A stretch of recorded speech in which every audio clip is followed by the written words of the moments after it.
crème de la crème. On s'intéresse à tes spécialités, à ce que tu maîtrises le plus. Donc, on a pris un stylo, un papier avec Lucas, on s'est posé, on a préparé 4 questions sur tes spécialités. Je vais commencer avec la première.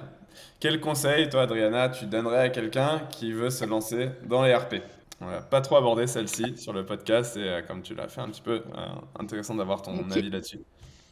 RP, je précise, Euh, relation presse hein, pour ceux qui nous écoutent. Et c'est vrai que quand tu écoutes en version Spotify, tu comprends pas toujours les Ouais, lettres. Donc, c'est pas quel un outil conseil pour les SEO. relations presse? ok. En relation presse, bon, je l'ai fait, oui, pas mal, mais c'était plus des études de marché. Donc, du coup, en fait, je pense que mes conseils vont être plus de ce côté-là. Moi, pour faire que des journalistes s'intéressent à des sujets, et, il faut absolument créer il faut étudier vraiment les sujets en profondeur, que ce soit d'un point de vue requête, qu'est-ce qui génère du volume, donc du coup, qu'est-ce qui intéresse à tout le monde, et ce qui va intéresser tout le monde va aussi intéresser un peu les journalistes, parce que c'est-à-dire que ils vont aller, ils vont essayer de créer des contenus qui vont attirer les clics.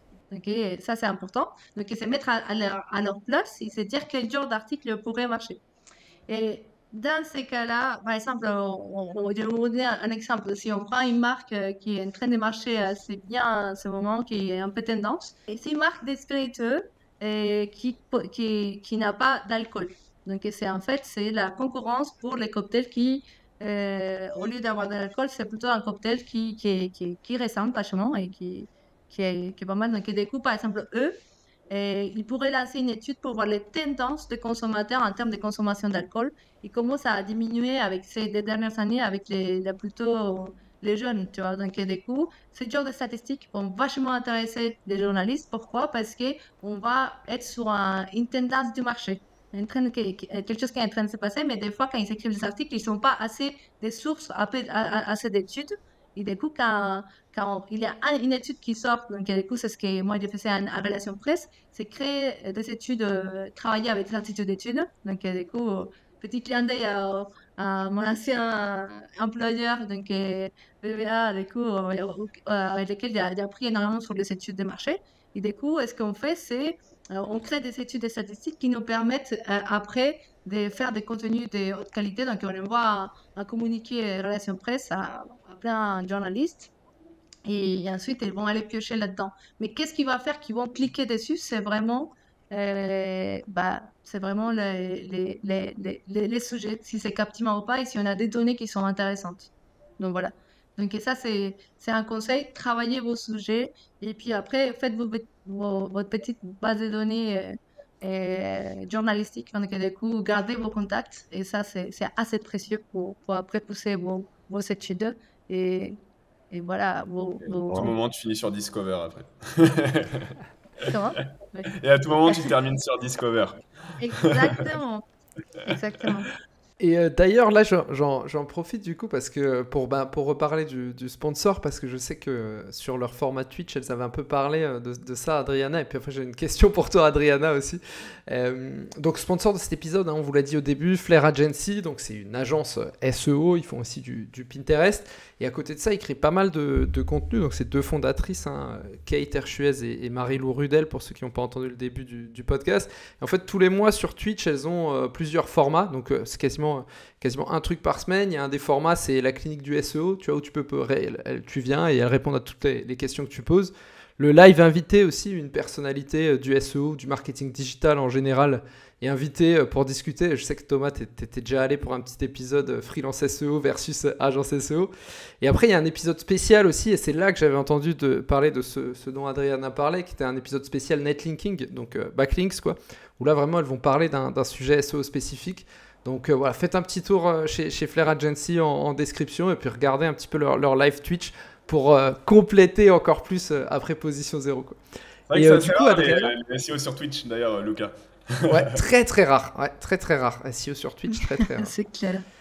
Et Adriana, du coup, tu vois, moi je me demande un peu, pour construire cette base de données, tu vois, pour construire ces études, donc déjà on comprend bien qu'il y a le sujet qui est important pour que ça intéresse les journalistes, mais ensuite comment tu fais, tu vois, pour construire ta base de données, pour avoir de la data?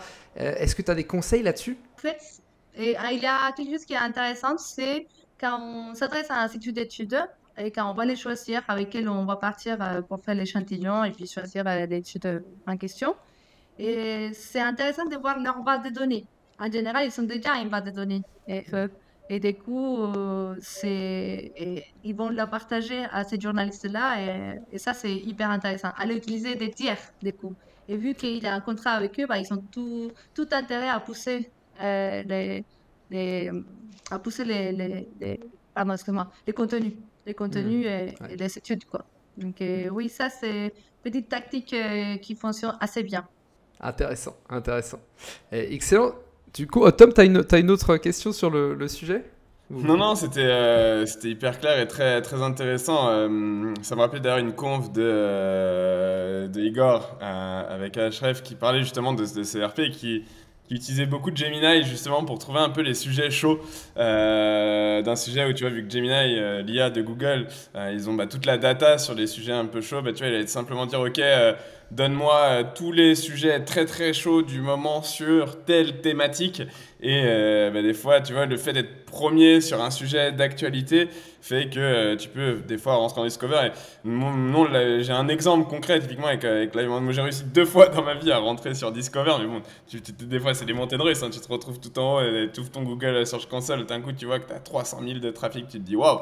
Et le lendemain, tu Wow. as tout perdu. Mais je me rappelle, on l'avait fait avec l'inventeur au tout début. Vous vous rappelez quand le CPF venait d'arriver, qu'il y a eu plein de problèmes de CPF et tout. Bah, on avait fait un article sur les arnaques au CPF et on était rentré dans Discover et tout ça, bah, c'était parce on avait vraiment fait un travail de recherche des sujets clés liés au CPF et c'est vraiment les arnaques. Et tu vois, on a été premier sur les arnaques et boum, c'est ce genre de choses. Il faut avec un bon Flair Agency, sponsor de ce podcast, petite dédicace.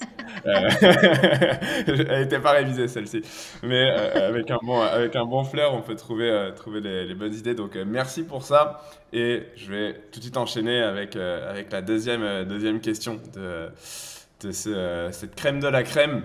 On sait que toi, tu as pour habitude de travailler avec des grandes marques. Hein. Pour rappel, je l'ai dit en introduction, mais tu as bossé notamment avec Carrefour, avec la Société Générale. On va pas rappeler, mais ce sont des grosses marques. Euh, Comment tu gères le SEO pour des gros groupes, c'est-à-dire des groupes qui ont des millions d'URL, qui ont plein de pays différents, qui ont parfois des sites différents, des PBN, en veux-tu, en voilà. Comment tu arrives là-dedans? Tu as déjà un SEO qui est établi, tu as déjà potentiellement une équipe de SEO. Comment toi tu arrives en tant que consultant pour améliorer tout ça éventuellement? Bah, c'est intéressant que tu as posé la question parce qu'un des points les plus importants pour moi, c'est les process à l'interne. Donc, ça va être quelque chose que j'ai travaillé généralement avec les boîtes avec lesquelles je travaille, enfin, avec qui je commence un dossier. Et c'est bon. Pour moi, il y a 3 points. Donc, il y a la partie technique. Le deuxième, ça va être la priorisation et l'organisation interne. Et après, ça va être plus la créativité des solutions en fonction des solutions sur mesure. Donc, je vais aborder ces 3 points. Le premier, c'est la partie technique. Donc, c'est aller regarder ce qui aujourd'hui pénalise le plus les sites. Donc, je vais faire un audit global.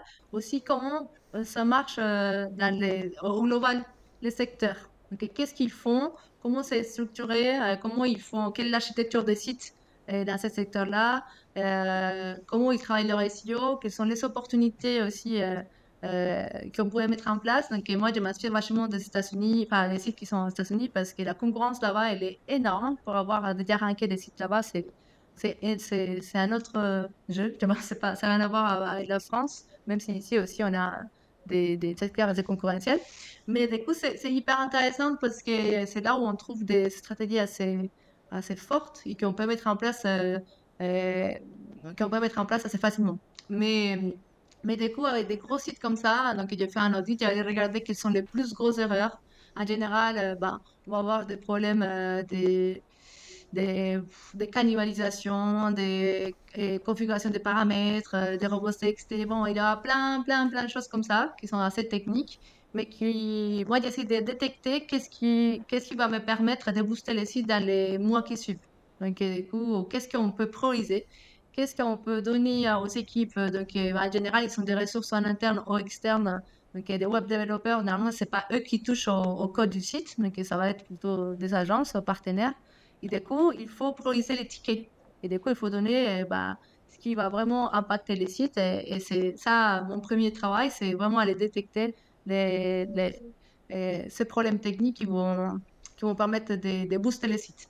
Et surtout quand on a des gros sites avec des millions d'URL, c'est hyper important ce genre de travail. Après, je vais aller regarder comment ça se passe les processus internes, comprendre de où viennent ces problématiques que j'ai détectées. Est-ce que c'est des erreurs humaines, c'est-à-dire que les gens ils créent des problèmes tous les jours en fait, et du coup détecter si on peut changer ce process pour que ça n'arrive pas après en fait, parce que ça fait double travail après changer. Par exemple, des fois on a des problèmes d'émaillage, on a des problèmes qui se créent juste quand on fait un nouveau produit, donc on ne va pas regarder l'URL, donc on ne va pas prêter attention à changer, à canoniser les URL qui sont similaires, des choses comme ça. Donc et ça, on va mettre en place des process. Et ça, c'est un point que je travaille vachement, donc je vais parler avec les équipes. Je vais leur demander quelle est la façon de travailler en fonction. Bien sûr, j'ai déjà fait l'audit, donc je sais plus ou moins quelle est la problématique, mais du coup, je vais parler avec eux et après, on va établir des process assez clair pour qu'ils puissent avancer de manière beaucoup plus optimale.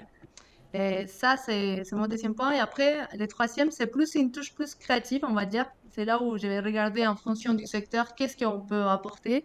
Et du coup, si on peut faire des choses intéressantes par rapport à ce que j'ai vu à l'international ou ailleurs, et qu'est-ce qu'on peut faire par rapport au site spécifique. Donc ça, c'est plus une stratégie sur mesure. Donc, comme je disais tout à l'heure, ça peut être des calculateurs, des études de marché, enfin, je veux dire, une stratégie IRP, ça va être un travail sur d'autres sites avec des hautes autorités, donc des sites partenaires, où on peut faire des échanges, interviewer des experts, des vrais experts, donc créer des partenariats, tout ça. Donc tout ça, c'est ce que je vois après, mais c'est les 3 points sur lesquels je me focalise. Et voilà, pour les sites comme ça. Bon, après, il y a énormément d'autres points que je regarde, mais voilà un peu les plus gros, quoi.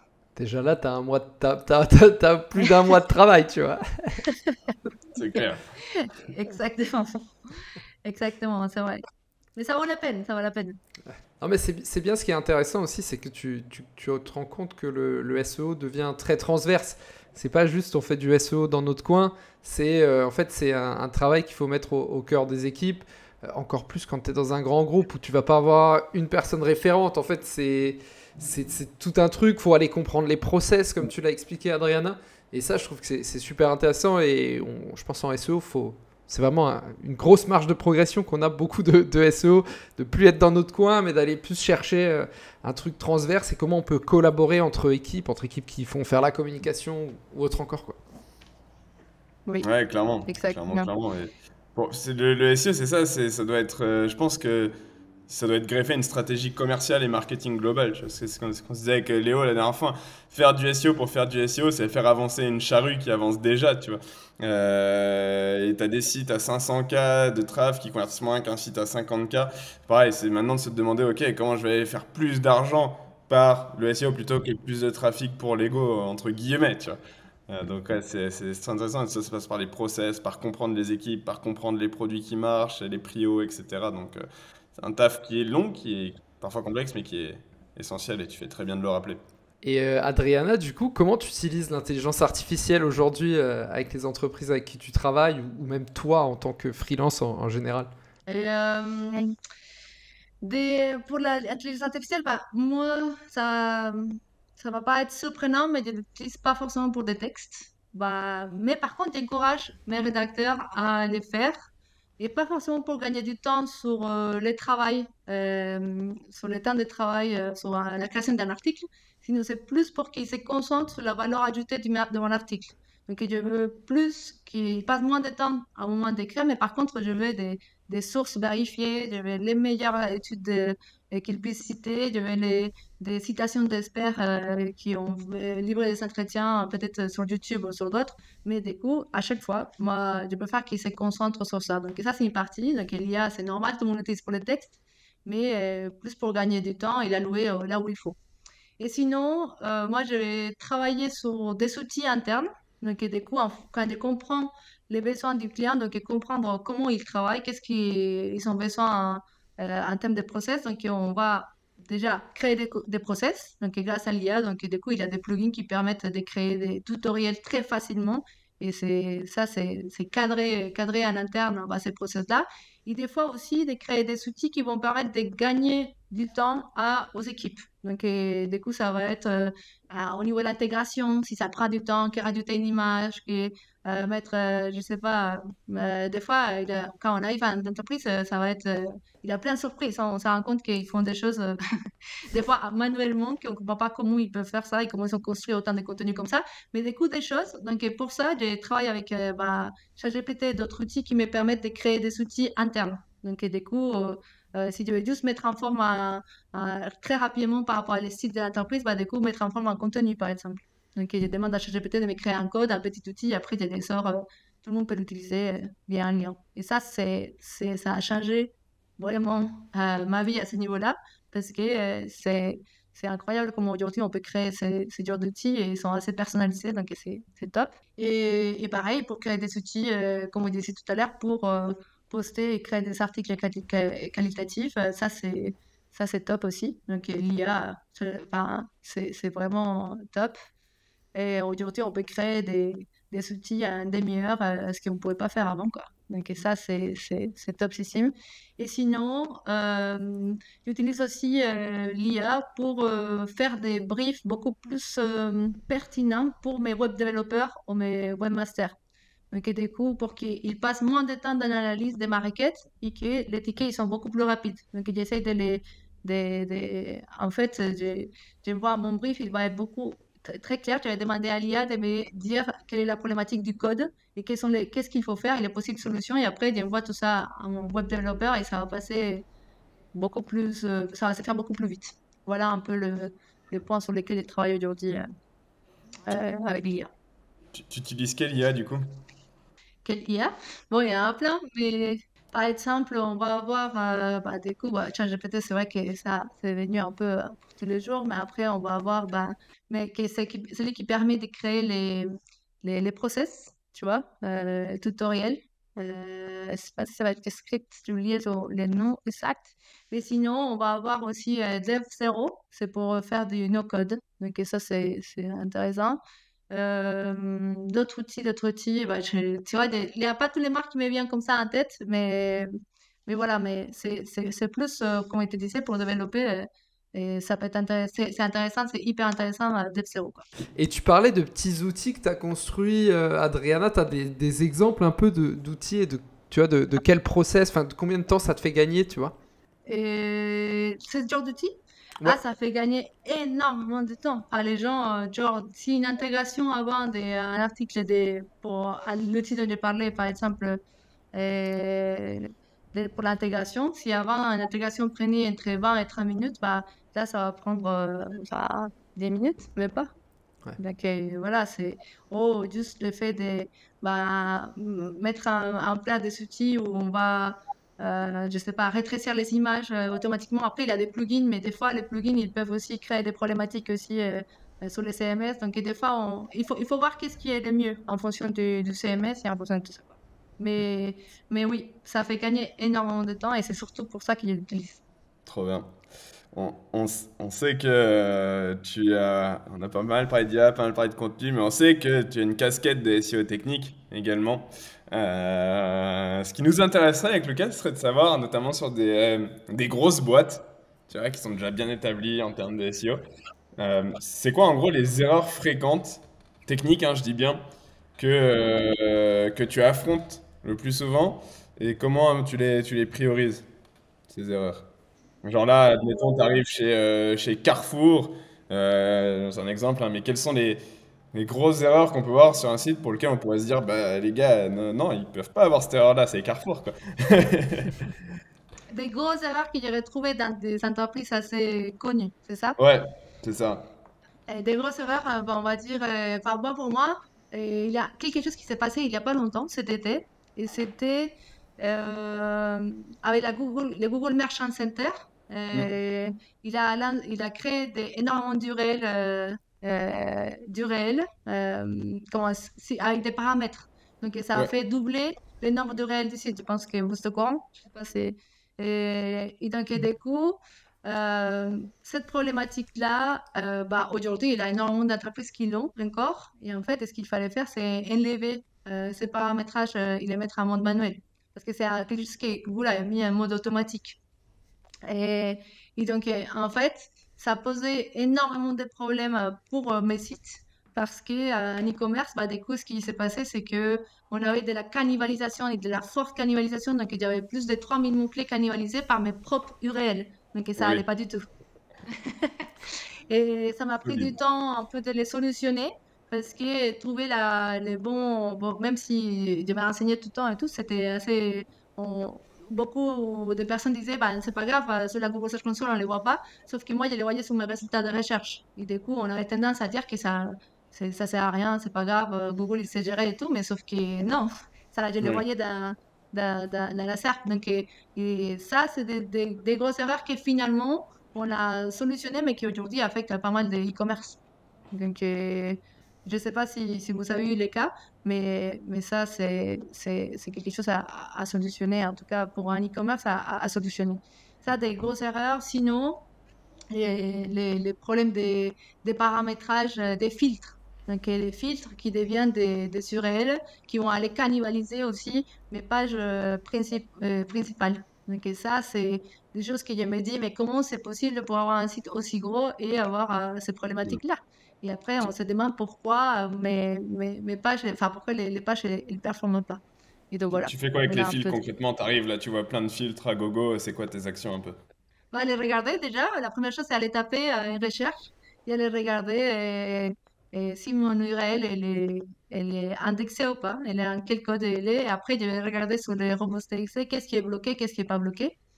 Et donc, en fait, oui, la première chose que je vais regarder, c'est vraiment le statut de l'URL.